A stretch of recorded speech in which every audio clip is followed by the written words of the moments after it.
Hello, it is the cousin, and I am back for a season recap of Beer Tasting. I get a kick out of brew. Okay, so I've got my honeydew beer here, and you might be thinking, is this another honeydew review? No, but I did get a second honeydew for myself after buying one for J. Ashley Spencer along with the Krabby beers which I did yesterday, and in that video I did say I was going to get all the beers we've done recently and do a season recap. I just wanted to enjoy this beer while I do that. So I am going to crack this open. Well, it's already half cracked open. And enjoy a sip of what could be one of the best beers I've ever had. I overhyped it so much, Joe wanted to try it. So yeah.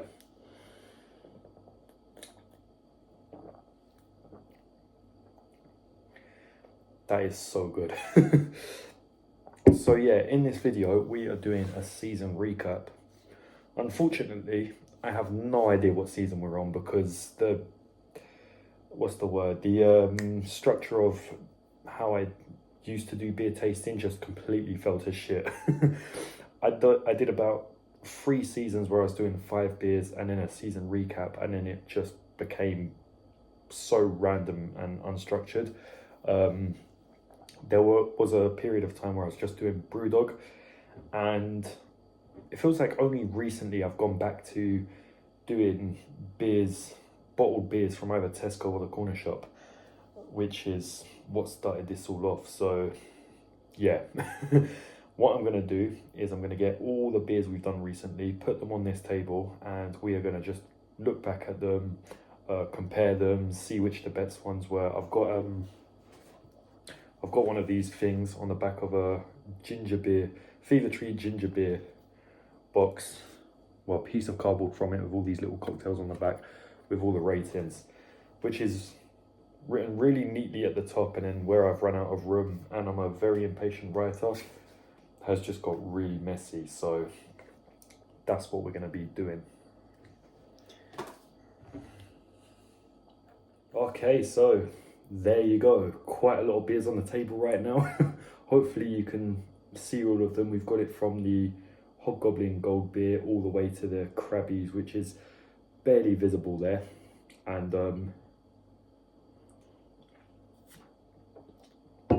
yeah, you saw that. I've actually got another honeydew, the one that I'm drinking now, behind the one that we reviewed. So looking at this massive selection of beers and going by the fact that I did 5 beers per season originally, I'd say that is 1, 2, 3, 4, 5, 6, 7, 8, 9, 10, 11 beers. So that's basically 2 seasons, excluding the honeydew I'm drinking now,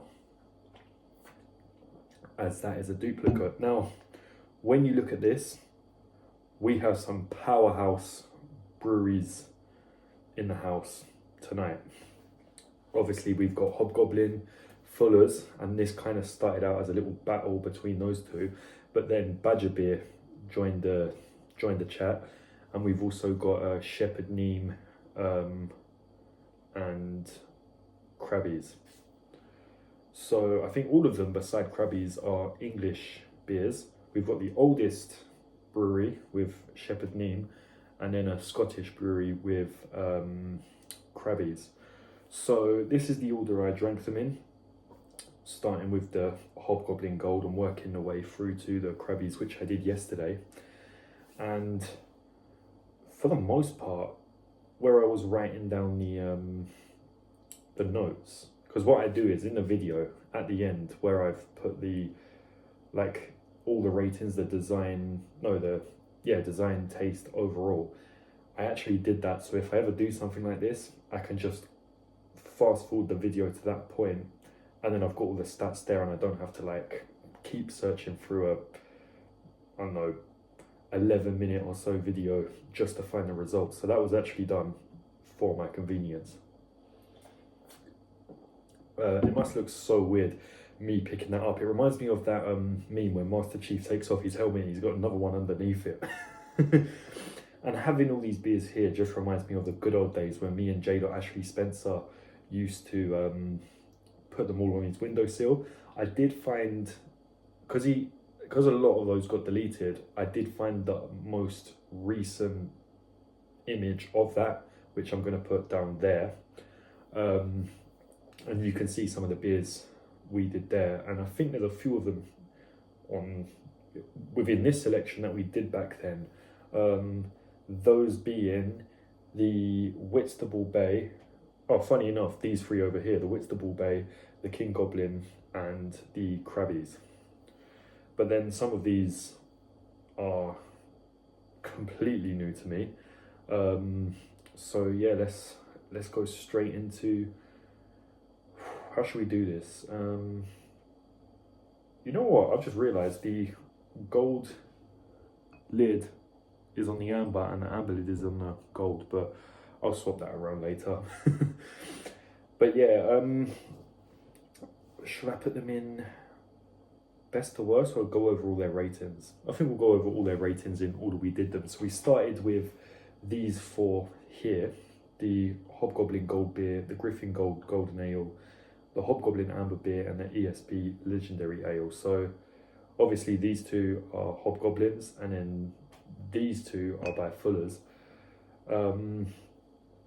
The Hobgoblin Gold Beer got a 5 on design, a 4 on taste, and a 4.5 overall, meaning this is a very good recommendable beer.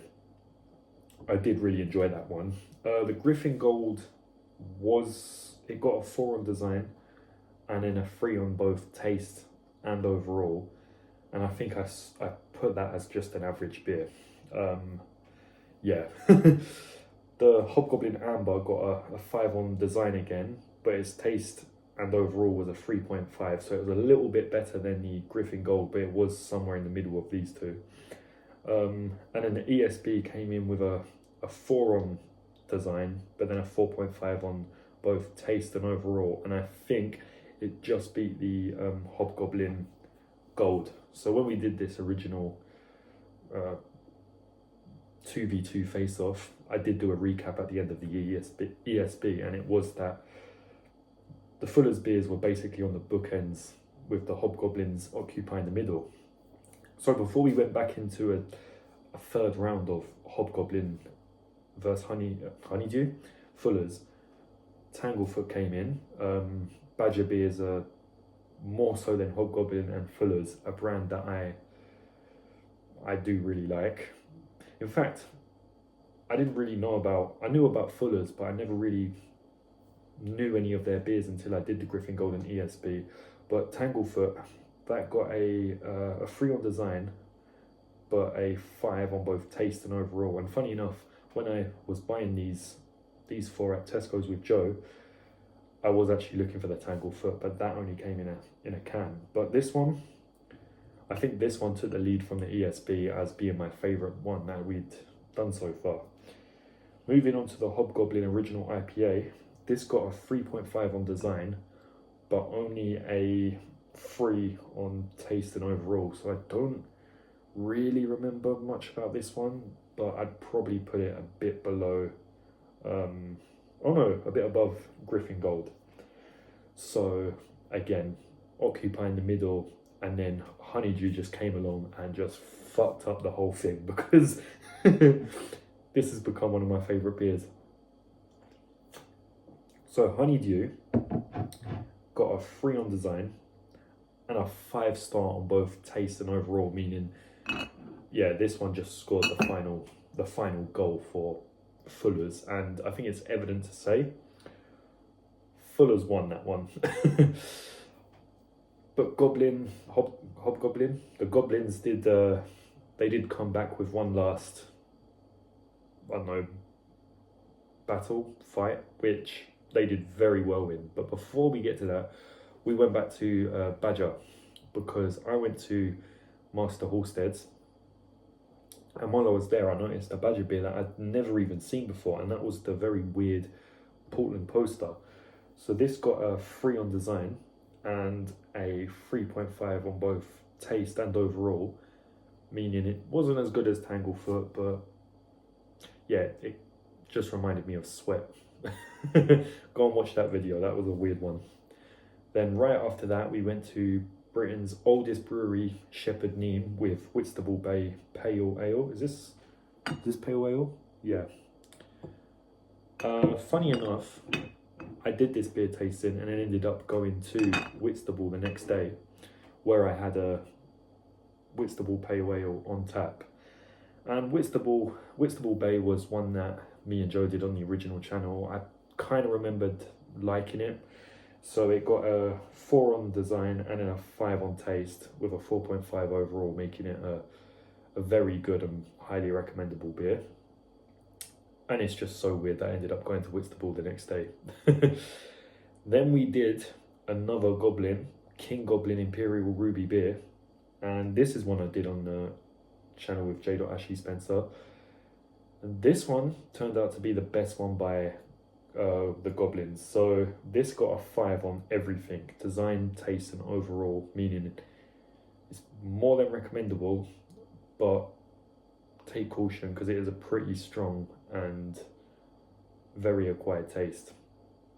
And then the last one we did was yesterday's Krabby's ginger beer, alcoholic ginger beer, which, not being the strongest in percentage, I think maybe the weakest one here.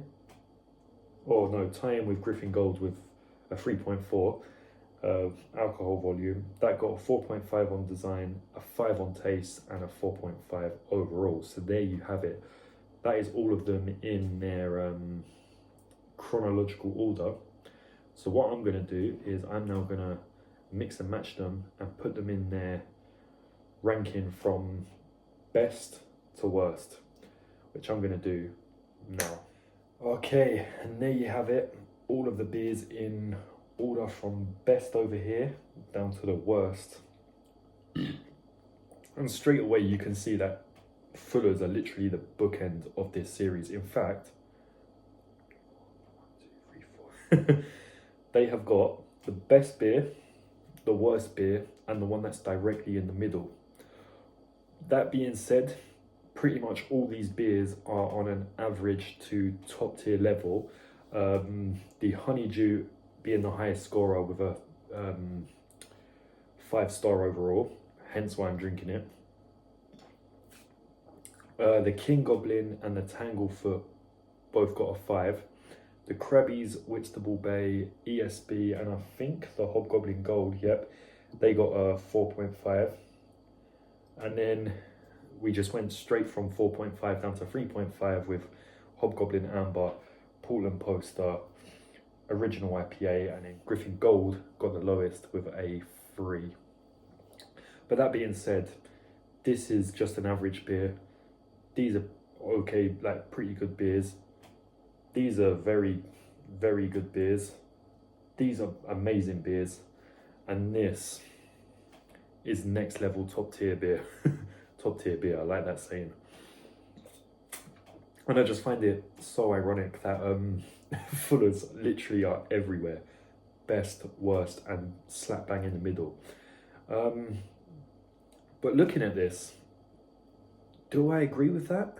I think the only one I'd change is I would put Krabby's below Whitstable Bay and ESB Legendary Ale, but when adding up all the scores and whatnot, it is 4th place. So even though Fuller's did, I suppose, win and lose the competition, they did get the highest scoring beer, but King Goblin was really close behind them. So looking at the top 3 here, Honeydew by Fuller's, King Goblin, God, I've drank that so fast, and Tanglefoot by Badger. These 3 beers, yeah, they're legendary beers on this channel. Although Joe, I don't think, liked the Tanglefoot. I guess me and him do have slightly different taste in some ways. But what I also want to do is maybe put these beers in like groups of what brewery they're a part of. But yeah, you can look at this and just sort of decide which ones you want to try. I would personally recommend anything from I'd say here is the cutoff point. Amber's a bit hit or miss. Gold beer I'd recommend. ESB I'd definitely recommend, and then anything on this side, go for it. With the Krabbies being optional, because that all depends on if you like ginger beer or not. But these three, definitely recommend. And I have to say, these two, maybe this one, also very recommendable. So what I'm going to do now is just put them into groups of their like breweries, just so you can see all the, I don't know, types of beers put together. Although that being said, I could also put them in like categories like golden ale, since we got quite a few of those. Ambers, we got a few. No, we've only got one ambers. And then yeah, just different types of ales really. Pale ale, original, golden, legendary. So yeah, there is a pretty consistent theme with most of these beers, but I'm going to now put them into groups based on their breweries and then take it from there. So in this series, we've basically done mini series within the series. Starting off with the Hobgoblins, we've done a total of 4 Hobgoblins, with King Goblin Imperial Ruby beer definitely being the best one in this series. I'd also put Hobgoblin Gold beer as one that I'd really recommend. Amber's okay, and Original IPA I think was pretty forgettable, but there you've got all the Hobgoblins with their king, which rightfully should be the king, because this was by far the nicest one. Very acquired taste, I think, really rich, but honestly that was such a great beer. And gold beer is just a nice beer. Amber beer was all right, just not quite as good as the gold beer. And then the Original IPA, that one was pretty forgettable. So that's the Hobgoblins, and we shall move on to the next set of beers. So the next set of beers is Badger beer. We only did 2 from Badger, but that doesn't mean Badger didn't leave their mark, because Tanglefoot, that was a really nice beer. I know Joe didn't like it, but I felt like this just had a nice, rich, good taste to it. And the Portland Poster, let's just say that was a bit of a weird one. But Badger are a brand of beer that I'm definitely a fan of, probably more so than any other brand that's featured in this massive series. So yeah, I'm looking forward to doing more Badger beers, because I know there are at least 2 more that I need to do that I know of. But I'll make sure I get those 2 done. One that I did on the channel with J. Ashley Spencer, and one that I've never tried before. But it'll be interesting to do those. So that's Badger. We're going to now move on to the next. So the next one is a bit of a miscellaneous one. We've got Whitstable Bay by Shepherd Neame, which is a legendary brewery in its own right, because Shepherd Neame are Britain's oldest brewery since 1698. And when I went to Whitstable Bay, there were so many of these Shepherd Neame pubs. It's like every other building was a Shepherd Neame pub. Maybe me and Joe will do a little tour of Whitstable Bay, have one of these on tap like I did, and do a little pub crawl. And then we went all the way up from Faversham to Scotland, or Whitstable Bay to Scotland, where we had a Krabbies alcoholic ginger beer, which I think speaks for itself. If you like ginger beer, you'll like this. So both of these are good, memorable beers, and they definitely left their mark as well. So that's those, and we'll go on to the last one, which will be the Fuller's. So Fuller's is a brand I've not really paid much attention to. I knew about their brewery from going past it in Chiswick when I used to do a lot of deliveries around there in the van, but I never really took much note of their beers. And what I've noticed having these all on the table together is it's almost like they've got the primary colours. I think London Pride is a Fuller's beer, so that would complete the set, almost like the Hogwarts colours. We started with Griffin Gold and ended on Honeydew, by far the best in this season, because I went and got myself a second one.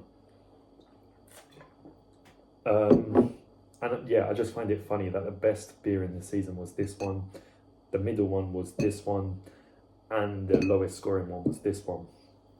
Yeah, Griffin Gold just didn't really impress me. But even though ESB Legendary was in the middle, that was a really nice beer. Like, 100% would recommend that and wouldn't mind having it again. And as for Honeydew, I don't really need to comment on it. Just take the fact that that's the only one I bought twice as conclusive proof that this is by far the champion. Honestly, this one should have been called the Legendary Ale, but I suppose Golden is just as grand. So, yeah. So with that being said, that has concluded this pretty large series. We've done 11 beers, not counting this extra Honeydew. And I must say it's been a very good series, because if the lowest scoring one was a 3, which is the average, then it just shows all of those beers were above average and in their own right recommendable, for the most part very memorable, and I can recommend most of them. I do plan on doing a video at some point where I just go through every beer I've tasted, because the last one I did, the Krabbies, was episode 126, but realistically that is the 128th beer I've done on this channel. And earlier today I met up with Asher, went to the Wetherspoons and had a non-alcoholic Erdinger. So I'm just going to put those clips at the end of this video and conclude it there. So this has been The Cousin. If you've enjoyed this mad season recap, please like, subscribe, share and all that other shit. And I shall see you in the next one. Cheers. Okay, so it is The Cousin, and I'm here with Mr. Asher. Hello. And we have a Erdinger alcohol-free beer. So Erdinger alcohol-free. This tastes really good for an alcohol-free beer.